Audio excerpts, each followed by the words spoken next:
our first time live. They've been doing the Shakedown for 8 years. This is going to be our first time live on YouTube. Oh, nice. On the Shakedown channel. They've done a couple of shows from the Sports Beard. We are live on YouTube. We have John Schmeelk. I said that correctly, from the NewYorkGiants.com. Thank you so much for taking out a time of your busy day to be with us. Happy to talk to you guys, man. You're catching me on literally my last day before I officially go on paternity leave. So this will literally be the last time I probably talk Giants publicly in about 2 months. So let's rock and roll. And let's go, man. And we got him. Yes, we do. That's awesome, man. All right, Shakes, first question over to you, brother. Thank you, brother. Like we always do. Welcome, Big Blue Nation, sports fans all over the world. Welcome to the Shakedown, the show for the fans, by the fans. I'm your host, Shakes, and I got my boy E, the chosen one from the Bronx, with me, and Sports Beard, and our special guest, John Schmeelk from Big Blue Kickoff Live. What's going on, boys? buddy? What's going on, brother? Good to have you. Welcome. Good to be here, man. I'm glad to have you. All right, first question, just off the rip. You already know how I am, John. You know me for 8 years. How you feeling about Kayvon Thibodeau and Evan Neal? You know, it's funny. I mean, I think you got to be happy about it. I mean, if you look at my board, they're two of my top 5 players. You know, I have Thibodeau as the guy with, you know, the most upside of any player in this draft at the edge position. I think his tape is excellent. There were times that, you know, buying into is maybe a little bit weird, but I understand some of the concerns where, you know, teams talk to him and you worry about some things, but the talent is just there, and it's fantastic. He can win with power, he can win with speed, he can win with bend, he can win with the long arm, he has the inside move, he can do all those different things. And if he reaches his potential, he could be a 12 to 15 sack type of player, and I don't think any other player in this class has 12 to 15 sack potential. So when you look at that, and as long as, again, if the coaching staff likes him, and you have to assume that they did based on the fact that they picked him, and you could tell that this draft was made, you know, in conjunction with heavy consultation with the coaching staff, I think you have to love the pick. I have a quick question for you to follow up on that. I saw that in your mock draft, you had Elam going to the Giants at 36, and I was wondering, and I know he ended up going to the Bills, which is, you know, where they came from. Obviously the Bills liked him. What were your thoughts about that and where the Giants went in the second round? How do you feel that shaped out? Yeah, you know what? I thought once we got to day 2 and Elam was gone, I thought, you know, the names I had circled were Kyler Gordon, Andrew Booth, and, you know, Roger McCreary to a lesser extent. He's more of a slot guy. So while I think he's a great player, he's not a guy to me that I think fits what the Giants necessarily need. Again, they have Robinson, they have Darnay Holmes. So I was circling Andrew Booth, I was circling Kyler Gordon, but they decided to move down twice. And look, I love the strategy. The Giants are in a spot here where they're kind of trying to rebuild this thing a little bit. You know, you got a new regime. It's going to be slow moving. This is not going to be a 1 year, 2 year process. Sure. So you want to stack picks. I get it. But I thought it would be a Booth or Gordon selection there in round 2, because look, depending on, I haven't been online today. So has anything happened with Bradbury that I missed? No, nothing with Bradbury yet. I haven't seen anything. If anything happens with Bradbury, corner's the biggest need on the roster right now, in my opinion. So that's why I was thinking corner. I was surprised by Wan'Dale Robinson. You know, I had him as more of a 3rd round guy on my board, but I think the Giants and the coaches have a very specific way they want to use him. If you guys have listened to me the last 2 months, I've had an obsession with Sky Moore. I think he's wonderful. I predicted on draft season, our draft podcast, that I think he's going to be the offensive rookie of the year. So I love Sky Moore, but I think they have a way they want to use Wan'Dale Robinson. And my guess is that he was the guy they were targeting all along and they really wanted. And they didn't want to risk waiting to the 3rd round to get him. That's why they ended up trading down twice and traded out of those 2 cornerbacks. He the chosen one from the Bronx. Yeah, you know, John, y'all about to hit you with the lead questions, man. So you know me. It's good to see you, man. Thanks for being here with us and taking this time. And so here we go. Of all the draft picks that we selected, which guys were not on your board that you actually had to go back and do some film study about? But now that you've done that, you can say, wow, this guy's pretty, he's amazing. This guy's somebody I didn't look at, but he's jumping out on the screen to me, and give me some names and some attributes. Yeah, it's a great question. I'm just going to bring up the Giants draft poll here just so I remember the players. Like I've mentioned, newborn, haven't got a lot of sleep. I can do that for you if you'd like, John. I got right here. It's all good. I got it in front of me. I watched Neal before the draft. I watched, obviously, Thibodeau. Robinson I had. Zudu I watched. Flott I watched. Bellinger I watched. Belton I watched. McFadden I did some cursory work on. I didn't do a full watch. I knew he was a really good blitzing linebacker. So I went back, I looked at him again, and I do think that's somebody that really is a scheme fit for Wink Martindale, and that he's such a blitzer from that second level. They'll use him in that way. And then I did not watch Davidson, and I did not watch McKeithen. Davidson, they lost Austin Johnson, so they need kind of a plugger inside to be that big run stopper or defensive tackle. I think he fits that just fine. He's not the best athlete in the world, so I think his upside's probably limited, but I think he fills that role that you're looking for. And then McKeithen is just a gigantic road grading, run blocking guard. I mean, he's not, super agile. His pass sets aren't great, but he can run block. And if that's what you're looking for as someone that can maybe hold up against a Jordan Davis or the Eagles drafted, something like that, that's kind of what I saw when I looked at him. I had Darian Beavers as a guy that I really liked. I had him as a round 3 or 4 guy as a linebacker. I thought he had an NFL-ready body. He's big. He kind of has that 1980s, 1990s linebacker look to him, but he also tested great. He had a 9.6 RAS, which is phenomenal. So I think the Giants got great value from him with their 6th-round pick. All right. So here's another question, and you've probably heard it before, but I'll word it in a different way. Do you think the draft picks that we got offensively are going to complement Saquon Barkley or Daniel Jones? Are we going to be a run team or a pass team or balance? Everything I've seen makes me think this is going to be a passing offense. You drafted a wide receiver in the 2nd round when, quite frankly, even before that, you could argue, even though there's a lot of risk embedded in the group, if the guys are healthy and able to play, Galladay, Shepard, Tony, Slayton is actually probably one of the deeper position groups that the Giants have, right? And again, I know the risk there with the injuries and all that stuff, but the fact that they picked a wide receiver, they selected Evan Neal. I think this is going to be a deal here where they're going to try to throw the ball around the yard a little bit. I think you're going to see Saquon Barkley used as a receiver nearly as much as he is a running back. So my gut feeling is that this is going to be, a passing team, especially given what Brian Dable did up in Buffalo. And you kind of get the feeling, a lot of people have said after that move that he might not have been back in Buffalo anyway, even if he didn't take the Giants job, right? Because I think he's more of a pass the ball type of guy, while Sean McDermott, the defensive coach, he wants to run it a little bit more. So I think there might have been a bit of a disconnect there. And then, Mike Kafka coming from Andy Reid in Kansas City, we know what they do, right? So I think it's going to be much more of a passing system. Thank you. Hey, real quick, everybody, just to highlight what's going on. We got John Schmeelk from Giants.com. He's about to leave and go on maternity leave, a new father for the 2nd time. Thank you so much for taking out time out of your busy day, John. Appreciate you. I've got Franco coming in to ask a question. I'm going to bring him on the stream here. Go ahead, Franco. Hey, John. So reports coming out, we've got Dable talking about how they're going to unleash Daniel Jones and just let him go. What I'm kind of curious about is what Wink's going to do. And you don't hear a whole lot out of his camp. There's a whole lot about the offense, but there's not a whole lot about what we're going to do with Ojulari and Thibodeau.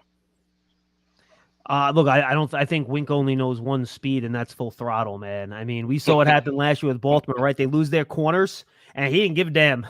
He kept blitzing. He's putting those guys on islands, and quite frankly, he got burnt a lot. Right? Joe Burrow had that 500-yard, 6-touchdown game end of the year. So Wink only has one way, and it's pressure, blitz, be the aggressor. So I think we're going to see Wink do what Wink did in Baltimore, and that's bring a lot of guys, put your corners in man-to-man, and try to put an onus on the other team to make plays. And I do think, given the Giants' schedule, they do have a bunch of teams on their schedule here without established quarterbacks or high-end quarterbacks. And I think that defense works against teams that don't have a high-end quarterbacks best. So I think you will see some success, mostly depending on how well the Giants' cornerbacks do, right? I mean, I can make the argument today, the most important player to the Giants' overall success this year, just from a win-loss perspective, is Adoree Jackson. If James Bradbury is not here and Adoree Jackson somehow gets hurt or he's not here, that could be a problem. So I think that's what Wink's going to do. He's going to go, and good or bad, that's how he plays, and that's how the Giants are going to play. And I think Giant fans will like it, again, as long as Jackson and that secondary holds up. How much do you think that'll come from the inside linebackers? I mean, this kid coming out of Illinois looks like a Blake Martinez replica. So, yeah, I mean, yeah. And by the way, I think Blake will be ready to go for camp. He's recovering well. I believe Shane said that on FAN the other day as well. And he's a good blitzer also. So, yeah, I mean, I think you're going to see these guys lined up all over the place. They're going to move Thibodeau around. They're going to move Ojulari around. They're going to move Martinez, McFadden around.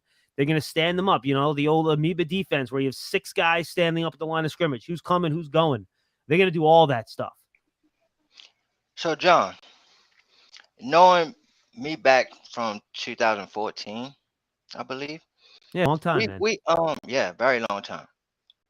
We have been through Coughlin, Reese.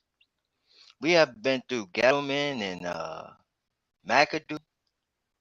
We have been through Gettleman and Sherman. We have been through Gettleman and Judge. Yeah, it's probably why the record hasn't been as good as it should be, right? Hey, right. Since we've been talking, man, I don't know if I'm a hex or not, man. I'm scared. Sometimes change is not good. I see. Right. So my question is, what is your early impressions of Brian DeBoer and Joe Shane? Hey, look, Joe Shane seems like a really smart guy to me. I'm a big fan of Joe. I think he looks at the league and the game and the team the right way. So I'm encouraged by what I've seen. As for Brian Dable, look, he's been great to deal with. He's a nice guy. He seems to be able to bring everyone together. Good atmosphere. Everyone feels like they're part of it. They're involved. He includes everybody. But I've learned my lesson now. Every new coach looks great in April, in May, in June, in February, in March. You're not going to know anything until you start playing games. And even when you're winning games, things look great. Remember Ben McAdoo's first year? We thought he was fantastic when the Giants made the playoffs. 11-5. And they could have beat Green Bay if Darcy doesn't get hurt in that game, right? And, the guys don't drop a bajillion passes after going on their boat. So, if they can get by that, McAdoo looks great. And then the next year, when you learn about coaches and how good they are in terms of how the team responds when things go bad and how they respond when things go bad. Some guys can handle it. Some guys can't. So until we see that adversity, we're not going to be able to have a real judge on Brian Dable. But I do love the fact, and again, I haven't seen enough. I've seen 3 rookie minicamp practices. So, or rather, I've seen 3 voluntary veteran minicamp practices. But if his approach is going to be let Daniel Jones go, as Franco pointed out, and come hell or high water, figure it out, I think that's the right approach. And I hope he does it. And if that's good, I think it raises the ceiling of the team. And the other thing I'll say, too, is that I think it's really the first time they'll be able to just let Daniel Jones go, right? If you try to let Daniel Jones go 2 years ago, Andrew Thomas was a rookie figuring things out, it would have been a disaster. He would have got murdered. Last year, Andrew Thomas gets hurt. They lose 3 or 4 of their 5 starters on the offensive line. And Daniel Jones would have got murdered if you let him back there and just let him go. He would have got killed. They couldn't protect him. So, this year, with Thomas in his 3rd year, I think it could be a Pro Bowl caliber year for him. Evan Neal at right tackle. Mark Lewinsky's a professional veteran right guard who's a good football player. You hope John Feliciano, the veteran at center, can just give you, league average play. And then you figure out left guard. So I think they're in a much better situation now to play the way Brian Dable wants to play than they were the last couple of years. Hopefully they can do exactly what he wants to do. That's my follow-up question for that, though, because you mentioned all the offensive linemen, and I asked Matt Stavsky last interview we had, and I said, is the offensive line finally fixed? I mean, we've been going through this for 10 years, man. Is it finally fixed, John? I mean, I think the offensive tackle position is fixed. is that good enough? I mean, if you're looking for at It's this a seriously, point, start. hell It's a yes, start. it's a It's a start. start. I mean, Yes. if you're looking for another offensive tackle in the next 2 or 3 years, something horrible has gone wrong, and that's going to be a real problem, and that'll set the franchise back. And I think you're Right. good with Lewinsky. But look, John Feliciano signed a 1-year contract, so we don't know what Nick Gates is going to be with all those surgeries he had to undergo on his leg. It was a horrible injury. And left guard still a huge question mark, right? I wouldn't have been surprised, and maybe Josh Azudu fits into one of those spots at left guard. Who knows? Maybe Lemieux is. I don't know, but we don't know about those two spots long term. So I'm not going to say it's fixed. And frankly, I don't think an offensive line is ever fixed because in this league, there's so much movement and injuries. Things change all the time. We all thought the Cowboys would have the best offensive line for 5 or 6 years. Then all of a sudden, 2 years ago, guys get hurt, guys leave, and it kind of, falls apart on them a little bit. So I think they're in the right direction. I think the offensive tackle, you hope, as long as Evan Neal is what he is, is what is advertised. The tackle position should be in really good shape, but I still think there's work to do elsewhere. Hey, John, from the chat, one of our frequent contributors, Dan Campbell, asks if he thinks Schoen has given Jones enough to succeed, or will he have given as much, be able with the resources he has? Is that going to be good enough is his question, basically. It's a good question. Can you tell me what the wide receiver position is going to look like in week 1? Like, is Kenny Golladay going to be 100% and playing well? Is Kadarius Toney going to be ready to go? What's Sterling Shepard's injury status? I think that's really the big question, right? I mean, if you could tell me that those guys are going to be where you need them to be and where you want them to be, then I think you feel pretty good that Daniel Jones is going to have a legitimate chance here to show what he can do. And it'll be, prove it year, I guess is the best way to call it, right? And I think as long as those wide receivers are there and they're good and they're where you need them to be and where you want them to be, I think he does have what is necessary in place to show what he can do and see if he, deserves a new contract. Kind of to follow up on the wide receiver thing, what is going on with Kadarius Toney? It feels like there's a lot more behind the scenes there. I wish I knew. I don't. Look, he came in. I don't know why he wasn't there earlier on, but he eventually came in. Brian Dable said at the draft that he's been a good soldier. He's been great, and you hope he's good to go. But I don't have any other more information than that, guys. I wish I did. Yeah. All right. We have LRP with us too, and I'm just going to ask my question, and I know he's biting at the chomps to get in. I just want to ask this really quick, LRP, and then can you hear me? Well, only reason, yeah, I can hear you. I just had to say real quick, shouts out to Mr. Schmeelk, John Schmeelk, peace. This is our first time actually conversing this way. I've been a new member of the team for quite some time, but I appreciate your time. Yeah, no problem. And I'm picking, just like you had your father. Congratulations. I am a father. I am picking up my daughter. So I do wanted to talk to you briefly, and then I'm going to step on out of the way, and the fellas can continue on. Yeah, you got it, man. Go ahead. Appreciate it. So speaking of the future, which I like the future. I like where we're going. I like what they did. But can you speak to any of the relationships, if you can, on what happened with the Colombo situation? Speaking of the offensive line that you briefly did before, is there any behavior that you can shed light on to get us to understand what happened there and why that offensive line was never think Judge and Colombo had different philosophies, and they were both extremely strong-willed personalities. Judging probably told Colombo to do something, and Colombo probably didn't like it too much, and that's my imagine. That's probably much how that went. I don't think there's much else to add but that. But remember, Colombo wasn't one of Judge's guys, right? He was one of Garrett's guys, right, in terms of having experience with Garrett. So that I imagine is what happened between the two of them. Okay, awesome. So second question to that, moving forward, what do you think about the running back coach and them picking up those two offensive linemen from UNC? How do you think that's going to blend for the backfield, and how you think those brothers are going to be able to gel with the offensive line as a whole? And that's my question. Appreciate the time.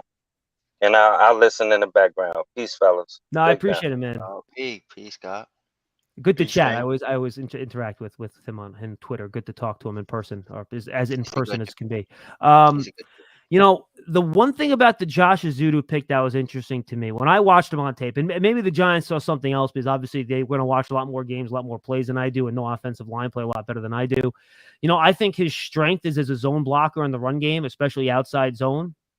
You add Evan Neal, who obviously can move and he has good feet, he's a good athlete. And the last couple of years, because of all the issues in the offensive line, the Giants got guys to play, but they were mostly phone booth plugger guys on the inside, right? They're not guys that are good on the move, do those reach blocks, execute the outside zone play very well.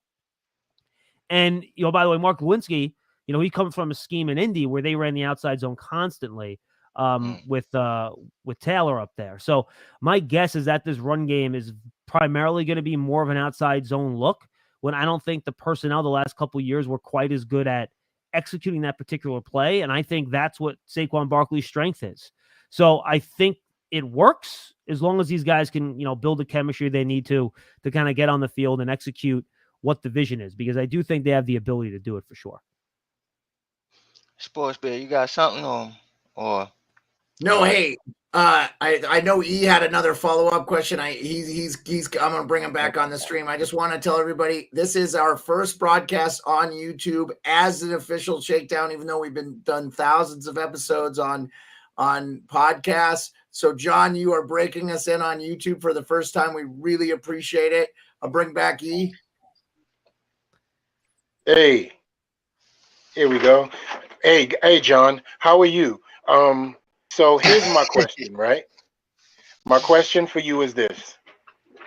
Can you tell us a little bit about the situation with Chris Pettit? And I know he was recently fired. So I would like to know, give us a little bit of insight on what's going on and the mindset that you think Shane might have been in when this decision came about. Well, look, I think Joe Shane he inherited a scouting department that he had nothing to do with building, right? When he came in and was hired as general manager in January. And how it goes in the NFL is that you keep all the scouts and all your personnel people on board for, you know, until that draft, because they're the ones that have, you know, Chris Pettit directed all the scouts. He was in charge of them. He arranged all the evaluations. He coordinated everything. He did his own evaluation. So you have to keep those guys on, right? And look, Chris is an awesome guy. He's a great scout. He's a great evaluator. But what usually happens, and I don't think this is a statement on how good of a scout Chris Pettit is, but I think he's an excellent scout. But I think, look, when you're looking and you're Joe Shane as the GM and he has a college scouting background, you're going to want to bring somebody in that looks at college players and was brought up, trained to look at college players the same way you are. So I think that's all this is that he wants to bring in somebody that he's familiar with, somebody that he's worked with before. We don't know who that's going to be yet, but somebody that, you know, evaluates players in the same manner that he does and he was trained to. So I think that's all this is. And I think, you know, it's not that surprising. Usually when a new GM comes in, he'll make some changes on the front office staff after the draft. You know, it stinks too, because, you know, Chris has been there a long time and he's a really good scout. He's a friend. He's a good guy. And, you know, I'm sure he'll pick up somewhere, but this is just Joe Shane trying to put his own little stamp on the scouting department. So he has someone that's running college scouting that is completely in line with him. You know, remember him and Dable talked about being in lockstep with each other a lot over the past, you know, 3-4 months since he got hired. And I think this is just another move to make sure that all the different departments are in sync and moving and are in lockstep with one another. You muted, E. You muted, bro. All right, thanks. Thank you. So I was just saying thank you for answering that question. You know, some guys would shy away from that. You're the great John Schmeelk. I knew you weren't going to. So then just thanks for that. No problem. Franco, what you got for him, bro? My bad. So Go just ahead. kind of a follow-up question to that is, you know, every manager that comes into another business kind of has a plan of how long it's going to take to have their goals kind of reach, you know, where all 8 cylinders are running. Where do you think Shane's is? You know, I think we just saw kind of phase 2 now with the letting go of the scouting staff, and now going to start to bring in some of his own people. How many years out do you think we are until he's feeling like he has everything in place that he wants, including players? It's a good question. I've asked him that question myself on the air, and he doesn't want to give an answer to that question. So I think we're all kind of just guessing at this point, to be honest with you. And really, I think if you want to sort this out, the real question is the quarterback, right? if Daniel Jones is the guy and he shows it this year, then the timeline is accelerated. You're looking at maybe 2 years. Maybe you make some more changes next year. You bring in some guys, you clean other guys off you don't want on the roster. And then in 2 years, 2023, that would be right, 2024, whatever it is. Not this season, the following year. That's when you can start making some noise. If Daniel Jones shows he's the guy. If Daniel Jones doesn't show he's the guy, and then you're starting at square one with a quarterback, then look, God only knows. Are they going to be able to draft the top quarterback next year? Can they get in position to do that? Or are they picking 12th in the draft and then nobody's there when they pick and they don't have the ammo to trade up? So if Jones isn't the guy, we could be looking at a 3-4 year process and project just because it takes that long sometimes to find a quarterback. You could look at the teams in the NFL that have spent decades looking for a quarterback to be their starter. That's a good player. So I think it all depends on the quarterback, and that'll define how long it would take for the Giants to really, start talking about being contenders. Well, John, we know Dave Brown, Danny Cannell, Kent Graham. We went through that as Giants for a long time. Absolutely. Hey, real quick, one of the founding members of the Smackdown in the chat, Roldy Lewis, has a question. He just asked if you notice with the regime change, their increase in usage of technology, because he feels like the Giants have been kind of stuck in the dark ages for a while. Roldy, what's up, man? I think that's been a bit of an overrated story, to be honest with you. And I know Gettleman was really criticized for that sort of stuff in terms of analytics and such. And no, he was not a big analytics believer. But in terms of upgrading the technology, they brought in and they developed a whole lot of new scouting software and all that stuff that was initiated by Dave when he was in the building. I do think Shane, especially when it comes to analytics specifically, is probably going to take this to a new level. They've brought in some staff people that are going to handle that. In addition to work with the coaching staff in the front office. So, yeah, I think they'll take some steps forward there. I do think, Joe Shane certainly isn't as traditional as Dave in terms of how he, looks at the league, looks at players and kind of operates. So, yeah, I think he'll continue moving ahead and forward in that regard. Dan Cam has a quick one for you, too. He wanted to know if you thought with Willis sliding in the draft, do you think the Giants would have taken a flyer on him, or are you surprised they didn't go down that road? No, you know what? And I got asked that question after day one of the draft. I never thought they'd be in the quarterback business this year. Now, how far does Willis drop? And then at what point are you? I think that's a fair question. I don't know the answer to that, but my feeling is that they were very unlikely to take a quarterback in this year's draft because I don't think, frankly, and I've kind of made this point myself, and I think Willis is the only guy you can make the argument for. I don't think any of the guys in this draft had the tools, again, except for Willis, but it's going to take a few years to be a high-end top 12 quarterback in this league. And I really do think in the modern NFL, if you really want to compete for a Super Bowl consistently, you need a top 12 quarterback. And it's hard to find them. And I think using resources on guys that you don't really believe have a chance to become that top 12 type of guy, I think you're just wasting them. Absolutely. LRP, what you got for him? I seen you try to come and say something. I did. And I wanted to ask, do you think Daniel Jones has a skill set that they can win with based off of everything that you've seen? Are you on? Do you share the same thoughts of, the media that, he's pretty much his ceiling has already been seen? No, I don't think his ceiling has been seen, but I don't know how high the ceiling is. I don't think any of us do. I don't think anyone does. He certainly has the talent, right? When I talk about talent, I'm talking about size, athleticism, arm strength, raw physical ability. He checks every box you want in that regard. So I think that's why they want to give him another chance with some better personnel to do it. But look, can he continue to figure out the things you need to make to be an NFL quarterback? Number one is be healthy. That's really the most important thing, right? He's got to play 15, 16 games this year. Like, he can't miss another 4 or 5 games due to injury. So that's number one.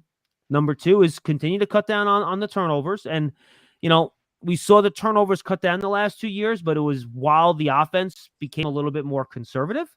And I think that's why one of the reasons, in addition to the offensive line, they made the offense a little bit more conservative to try to get him to cut down those turnovers. Now, if they open things up more, they unleash him more, can he continue that turnover reduction? We'll have to wait and see. Very important. Making those quick decisions, making the right decisions with the ball, feeling the rush, protecting the ball as he's getting rushed. These are all the, it's skills. It's not talent, right? Those are quarterback skills that you learn as you go that he needs to improve on if he wants to have a chance to be a Super Bowl winning quarterback. So I think he has the talent, but he has to develop more of those skills in order to reach that level. And I think the question is that, has he been put in a situation where you can develop those skills given what's around him? But look, clock's ticking. They didn't pick up the 5th-year option. This is his last year of his deal. So fair or unfair, this is probably the year where that decision is going to be made one way or the other. All right, I'm gonna circle back to the defense and our draft pick, Kayvon Thibodeau. Now, me personally, I seen personally with his hands in the dirt, he does a lot of work. That's my little slogan for it. Your opinion, do you think they stand him up or they have his hand more in the dirt, Kayvon Thibodeau? I think they'll do both. And I don't think for him it really matters all that much, Shakes. I got to be honest with you. I think he can do either thing. I think probably in base, when they're in their base defense, 20% of the time he'll probably stand up more as that outside 3-4 backer. Then when they go to more of a 4-man front in passing situations, he'll probably have his hand in the dirt. But you know what? I don't get obsessed with that anymore. That was a big conversation when you first started calling BBK back in 14, 15, 16. We talked about that a lot. Is he a 4-3 end? Is he a 3-4 outside linebacker? What type of edge players? Does he stand up, hand in the dirt? I don't think that matters as much anymore because the league has turned into such a passing league that on 3rd down and it's 3rd and 8 and you're trying to get after the quarterback, does it really matter if your end has his hand in the dirt or he's standing up? It really doesn't. Just tell the guy, dude, look, if you want to put your hand down, put your hand down. If you want to stand up, stand up. It really shouldn't matter in terms of the scheme. So I don't think that is necessarily as important as it used to be because teams are all in sub packages so often and it's become such a passing league. How much longer we have you, John? How about another 10 minutes? That works? I do. Good. And I'm out the way. This is my last question for you, though. And then everybody else can ask. Defensively, going back to the defense, excuse me. James Bradbury, in your opinion, what takes place with that? Like, what's the end result of the James Bradbury situation, in your opinion? I mean, if I had to guess, he's not on the roster. And I think if a trade was available, it probably would have been made by now, is my guess. Maybe it can, who knows? Maybe Joe Shane has an offer on the table. He hasn't accepted yet because he thought he could get a better one. And then he's going to go make that trade now and get what he gets. But I think the end result is he's not going to be on the roster. I think they would love to have him here if they could. I don't know what Wink Martindale thinks about him as a long-term fit there, which is probably, we talk about ways that they could have kept him. One is extending him and keeping him long-term. Well, yeah, you can do that. But if Wink doesn't think that he's a fit, and again, I don't know if he does or not, then that's kind of off the table. And the fact that hasn't happened, or maybe Bradbury doesn't want to do it too. I don't know what the formula is there for that decision, but I feel like that would have been done already if that was a real option. So he's not going to be on the roster, Shakes, whether it's a trade or him getting let go. I would be surprised. And look, I hope I'm wrong because I like James. He's a good player. I'd love to have him on the roster. But my guess is that he's probably not going to be here. Yeah, I think I agree with you. We got a fan question, and then I think the chosen one from the Bronx, will take it from there. Yeah, let's get to our fan question first. Yeah, Tony just asked you, he doesn't see a lot of motion in Buffalo's by watching film in their scheme. Do you think that Kafka will bring more motion from the Chiefs offense, which had motion almost on every play, is his question, John? Yeah, I think that's a really good question because I think the thing that I found interesting is how different those two offenses looked, but their results ended up being the same, right? Like the Chiefs used a lot of motion, a lot of bunches to kind of get downfield. The Bills kind of spread their guys and were more static, set up one-on-one opportunities. They still got the ball downfield. So we saw the Bills use a little bit more motion second half of last year, especially on some of those Josh Allen design runs for misdirection to get the defense flowing the other way, and then he would run it the other way on some of those power, sweeps by Allen because he was their best runner by the end of the year. So, yes, I think we will have more motion, especially, look, if you're going to have a guy like Kadarius Toney and you're going to have a guy like Wan'Dale Robinson that teams have to worry about with the ball in their hands, yeah, you're going to use him in motion. You're going to want to move linebackers' eyes, move safeties' eyes, move cornerbacks' eyes, and get them looking the other way to try to make your plays down the field. So, shorter answer to my really long one I just gave, yes, I think you'll see a lot more motion than what you saw from the Bills for the most part last year would be my bet. Got it. Chaz, All right. I'm surprised if Risen and Charlie. Miller. Right. Charlie.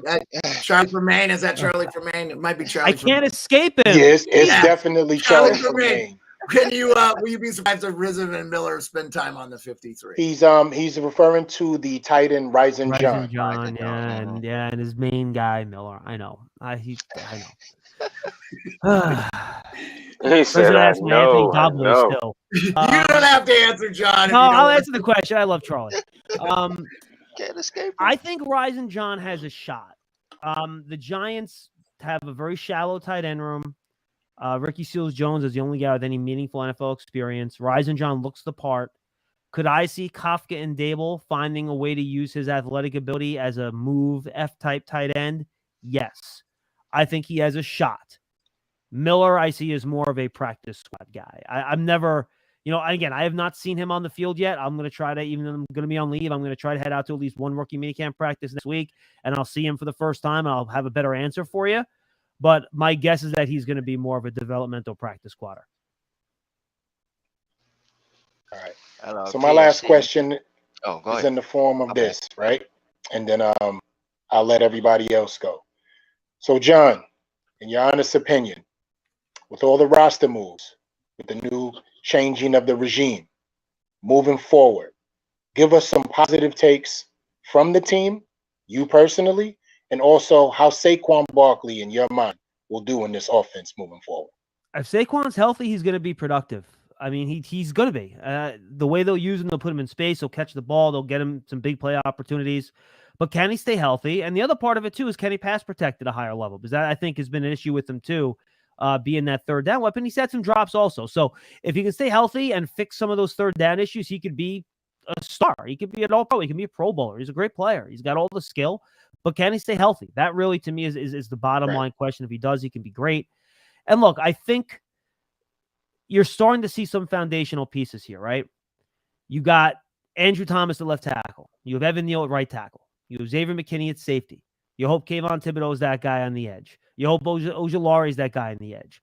And to me, that is your – and, you hope Kadarius, Tony Wando, Robinson can kind of be those guys too on wide receiver.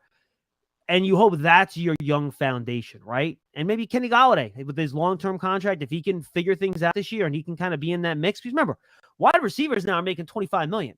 Galladay's deal could look like a bargain in 2 years if he's still on the roster, right? So if he can figure things out, that's kind of the start of a core that you're going to have. With that said, you're still going to have a lot of moving parts in the next couple of years, right? Adoree Jackson just has 2 years left on his deal. Leonard Williams just has 2 years left on his deal. Martinez and Sterling Shepard have 1 year left on their deal. Barkley, last year of his contract. Daniel Jones, last year of his 4-year rookie contract since it declined the team option. So I think you're seeing the building of a foundation at some important positions, edge, tackle, but I still think you're going to have a lot of turnover the next year or two as Joe Shane begins to build the roster in his image, which is why, to me, it's hard for me to say, if Daniel Jones plays awesome this year, then you know what, maybe they're going to keep Leonard Williams around for the duration of his contract, these other guys, because they think they can win because Jones is playing so well. That's why so much depends on how well Jones plays this year as to, how much continuity you're going to have with this group moving forward. But I do think for the first time in a long time, you have a young group of players here, some that have already showed it in McKinney and Andrew Thomas and Ojulari to an extent as a rookie, and then guys coming in that you feel really good about that can be the young foundation of a team that can hopefully maintain long-term success, again, if they can figure out that quarterback position. Hey, Thank you so much for your time, man. No Always problem. a pleasure to talk to you. Absolutely. You got time for one more question? Yeah, I got time for one more. What do you got? I'm sorry. I know you got to get going. I was just curious on that same dynamic because amongst my peers and what we've been discussing over the years is relationships as far as people being in the building. And I even dated back to, Jerry Reese and Knicks and Tuck and, a lot of contracts that weren't they couldn't really come to the table. And I'm of the regard that if the two main pieces that they really want to flourish this season is Jones and Barkley, if those meet expectations and even exceed expectations, who's to say Joe Shane won't come to the table and work out something new, not something old, not trying to restructure something that was once said or once done before, but just creating a new relationship start now. And whatever that contract looks like, that contract looks like. So that's my opinion. Yeah, sure. And what do you feel about by that? the way, I think that's very possible. So I wouldn't rule that out if those guys play extremely well. Though again, too, you got to always second contracts for running backs, man. Like they're risky. So that's another thing you got to take in consideration. Oh, don't say that, John. They are though, man. Just look at the history. It's not great. John. I appreciate your time, man. This has been a blessing and much blessings to you and your family. And enjoy them this summer, and that's awesome. Appreciate you. No, I appreciate it, dude. Thank you so much. Yes, and definitely piggybacking off him. Thank you, John, for the time that you gave to us, man. We really appreciate it. 8 years in, man. It's the 8-year anniversary week, and you fulfilled a great gift for us, man. So no problem, Shakes. Happy to be on your first live show. And again, I apologize for being late. I knew you were supposed to do this earlier. I will blame it on the baby brain, on the newborn. I apologize for that. Put it on the Shakes, I love you. You know that. I'm always happy to help you guys out. That's why we didn't broadcast the time, John. Don't worry. I was in the Army for 25 years, so nobody's ever on time. We got to be flexible. That's how it goes. So, I appreciate that, fellas. Thank you. Yeah, thank you again so much for your time, and really appreciate it. Please leave a like, subscribe, follow John. You can follow John at Schmeelk J on Twitter, correct? Or you can luckily, no one. I'm a Schmeelk. It's just at Schmeelk. Very simple. Okay.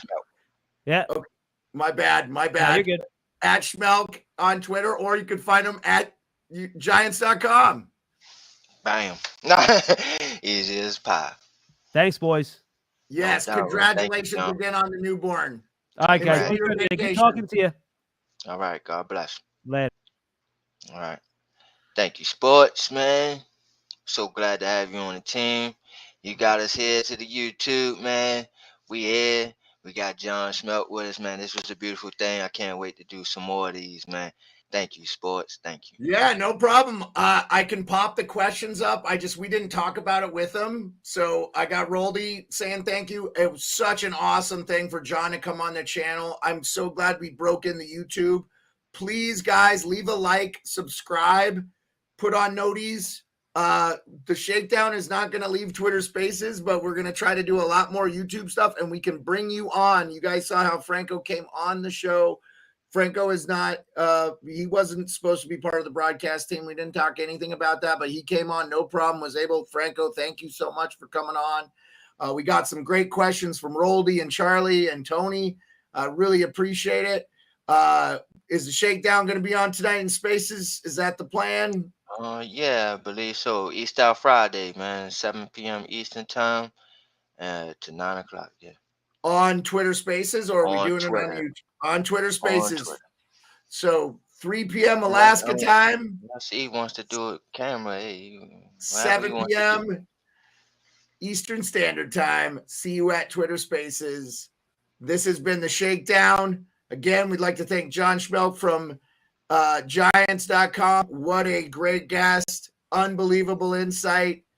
So awesome to have him on. Thanks again. Have a great day. The Shakedown Sports Pod.